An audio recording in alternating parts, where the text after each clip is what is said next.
السلام على سيد المرسلين وعلى آله وصحبه أجمعين বাংলাদেশ জামাত ইসলামী কুড়িগ্রাম জেলা শাখা কর্তৃক আয়োজিত আজকের এই বিশাল কর্মী সম্মেলনের সম্মানিত সভাপতি কুড়িগ্রাম জেলা জামাতের সম্মানিত আমির মাওলানা আব্দুল মতিন ফারুকী, প্রধান অতিথি হিসেবে উপস্থিত আছেন দক্ষিণ পূর্ব এশিয়ার অন্যতম বৃহৎ ইসলামী আন্দোলন বিশ্ব ইসলামী আন্দোলনের অন্যতম নেতা, বাংলাদেশের জনমানুষের কণ্ঠস্বর, বৈষম্যহীন সমাজ নির্মাণের রূপকার জনাব ডক্টর শফিকুর রহমান আমাদের মাঝে উপস্থিত আছেন।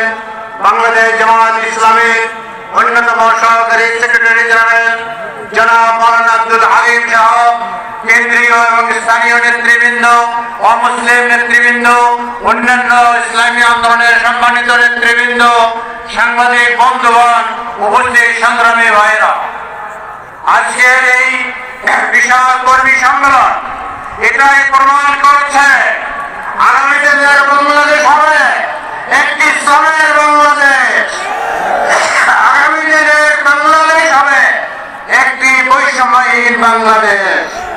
আমরা 16টি বছর কথা বলতে পারিনি, মানুষের সামনে হাজির হতে পারিনি, রাস্তায় চলতে পারিনি, আপনজনের বিবাহ অনুষ্ঠানে যোগ দিতে পারি নাই, আপনজনের মৃত্যুতে জানাজায় হাজির হতে পারি নাই, সেখান থেকে আমাদেরকে গ্রেফতার করা হয়েছে। আজকে কথা বলতে চাই, আল্লাহ রাব্বুল আলামিন গত 5ই আগস্ট ওই শরীফের পতন ঘটিয়ে আমাদের জন্য বাংলাদেশের জমিনকে উন্মুক্ত করে দিয়েছে।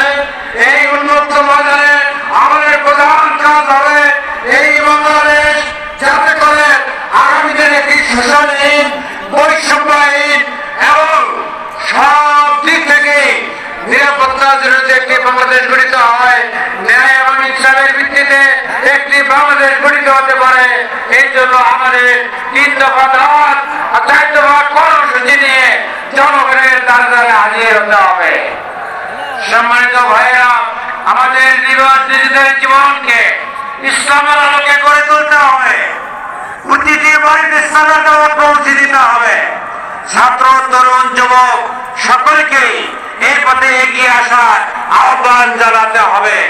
আমরা যদি এই কাজগুলো সঠিকভাবে করতে পারি, আমি বিশ্বাস করি আগামী নির্বাচনে দেশের জনগণ বিকল্প হিসাবে এবার জামাত ইসলামীকেই বেছে দেবে ইনশাআল্লাহ। আপনাদের প্রতি যত আহ্বান রেখে আমার বক্তব্য শেষ করছি। আল্লাহ হাফেজ। বাংলাদেশ জিন্দাবাদ, বাংলাদেশ জামাত ইসলামী জিন্দাবাদ।